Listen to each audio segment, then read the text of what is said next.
Tensions continue to escalate between Iran and Israel. Earlier today, Iran launched a second wave of retaliatory strikes on Israel. And my colleague Eric Njoka is going to bring you all the latest updates. Over to you, Eric. Thanks, Diksha. Now, the latest that we are getting in our newsroom right now is that the top developments after Israel's attack on Iran and Tehran's retaliation, a wave of developments have occurred or triggered in West Asia region. Let's now take a look at the latest. And Iran fired a barrage of ballistic missiles at Israel in a counterstrike after an unprecedented onslaught hammered the Islamic Republic's top military brass and targeted its nuclear facilities and bases. Now, Iran's Revolutionary Guard said it attacked dozens of targets in Israel. Iran's ambassador to the United Nations said on Friday that 78 people had been killed and 320 were wounded in the first wave of Israeli strikes. The Israeli military called on residents to take shelter after detecting fresh missile wave launch by Iran towards Israel. Smoke trails were seen over Jerusalem's skies as Iran launched missile barrages at Israel. The military said on Telegram that the Air Force was operating to intercept and strike where necessary to eliminate the threat. Now, according to the first responders, at least 2 people were killed in a building that was hit by a missile in Rishon LeZion of central Israel. Channel 12 reported that 19 people were hurt in that impact, including a 60-year-old woman in a serious condition, or who is said to be in a serious condition.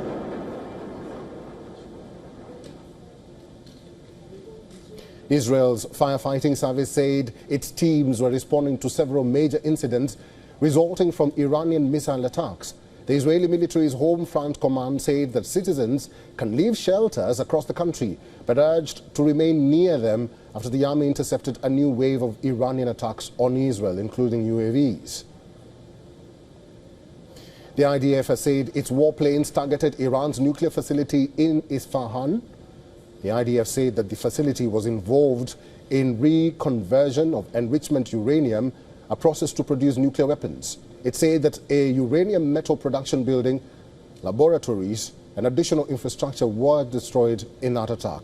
Iran's Atomic Energy Agency said the damage in Isfahan was not extensive and there was no cause for concern in terms of contamination. It also said that there was limited damage to the Fordow nuclear site south of Tehran.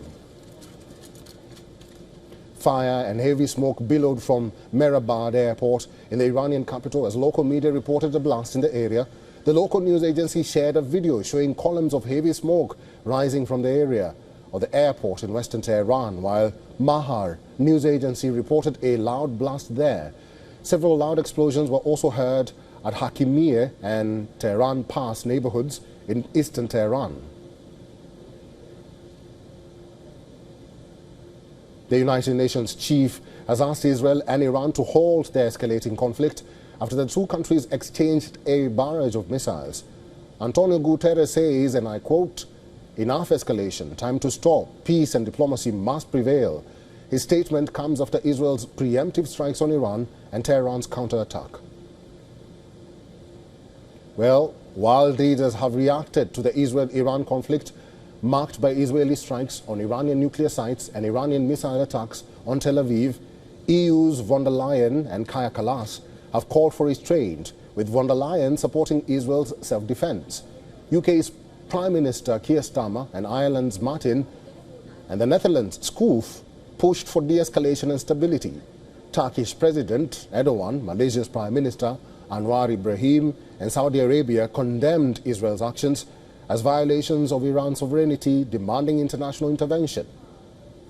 Well, these are the latest developments we have for you at this hour. And Diksha, joining us now is Dr. Glenn Deason. He is a professor of international relations at the University of Southeastern Norway. Dr. Deason, welcome to the program. I just want to know how the talks will look like, because America says that they want to continue with the talks.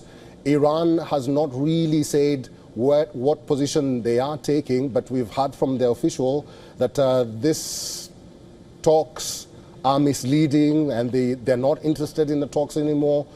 So how far do you think America will go with these talks? Well, it remains to be seen, because keep in mind that a lot of the negotiators on the Iranian side have already been killed now by Israel and the United States in this strike. And also there was a lot of deception behind all of this. That is, they were still negotiating when the attack, surprise attack on Iran was launched. So I don't think the Iranians will see much point in going on with this.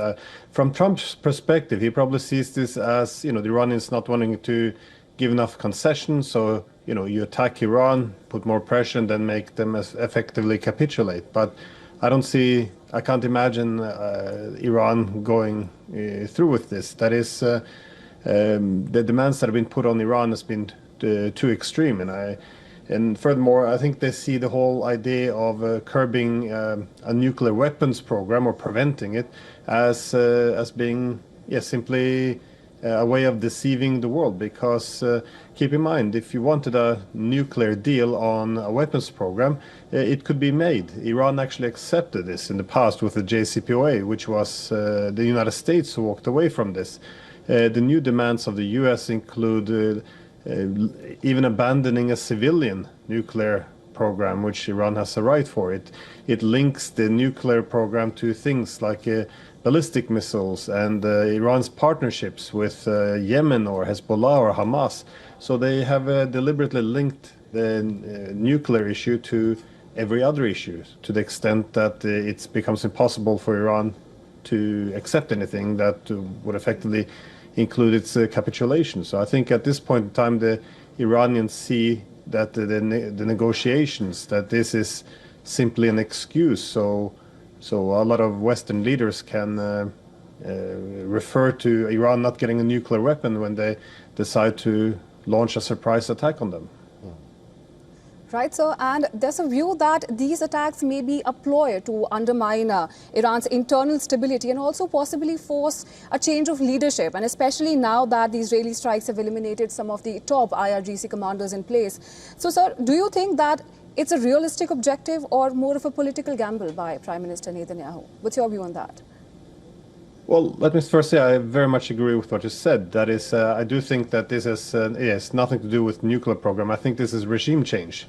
They would like to get rid of the government in Iran, and towards this end, kill top politicians, military commanders, and try to do something similar to what was done in Syria, where the government was toppled and replaced with different American-backed groups. So I think that this is what they're hoping for. So you would then go after the military, economic centers, and destabilize society. So I think this is where they're going. But this goes back to the idea that having these talks doesn't really make much sense anymore, because the talks aren't anymore about Iran's nuclear program in terms of the military potential. It's all about dismantling it completely and linking it to all other things. So I do think that regime change is the goal here. Mm-hmm. Mr. Dissen, how far will these proxy wars go on? Because Israel is battling all fronts. It's having a war with Syria, it's having a war with Lebanon, it's now having a war with Iran, it's having a war with Hamas. How far will these proxy wars go on, and who can really pacify them? Well, I think Israel sees this as an historical opportunity. I mean, for anyone who's been following, at least over the past 20 years, Israel has been talking very openly about attacking Iran. So now that they've decimated Gaza, they weakened the Hamas there, they attacked Lebanon, weakened the Hezbollah there. They've destroyed Syria, invaded huge territory there. Bombed Yemen. They very openly state that now that a lot of Iranian allies are weakened, this is an opportunity to finally strike Iran. And the main objective of the Israelis, of course, would be to pull the Americans into this war.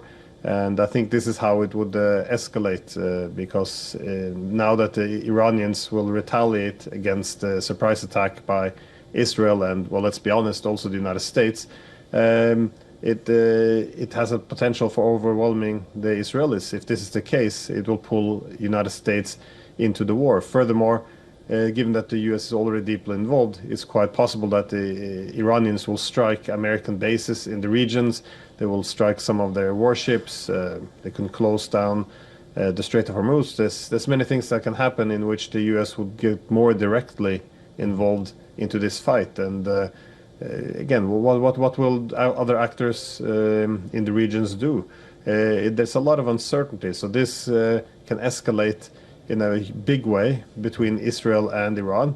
That is, Iran can also attack the nuclear facilities of Israel, and it can pull in a lot of different external actors. So the whole situation is very unpredictable, and it's very difficult to say who can to calm this thing down. Again, this was an attack by Israel, so if we want to tone it down, there has to be some pressure on Israel as well to put an end to this.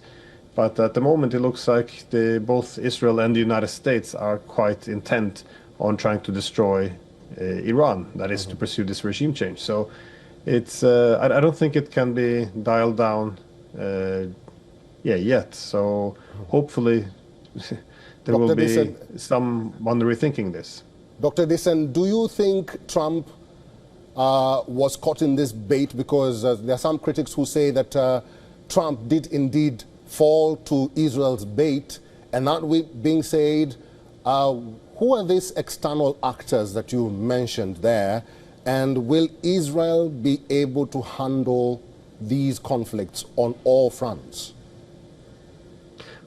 Well, Trump has been quite open in his tweets that he was aware of this attack, that he supplied the weapons.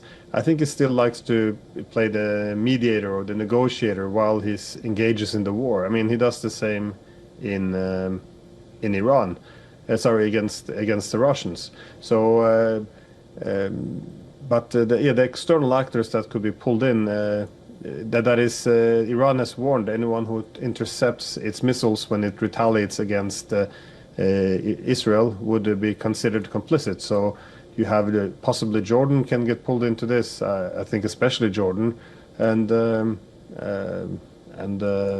after this attack, I think the British military bases could also be attacked. American. It remains to be seen how countries like Russia, what they would do if there's too heavy attacks on Iran. Keep in mind that during what Russia considers to have been a war for its survival over the past 3 years, the Iranians have assisted Russia with drones. For Russia to simply sit back and do nothing in this hour of need for the Iranians is not something that would go down well in Russia either. I'm not suggesting the Russians would intervene directly against the Israelis. I'm just saying that there's a gradual escalation that can take place. Weapon shipments, they can assist with a lot of different ways. So there's again, in a huge conflict like this, it's very unpredictable in terms of how it's going to escalate. But it surely will escalate, given that there's no mechanisms in place to de-escalate this. All right. That is a security expert, Dr. Glenn Dissen. Thank you for talking to us. Diksha, over to you. Right. Thank you so much, Eric and Dr. Dissen, for joining us on the broadcast and sharing your perspective with us.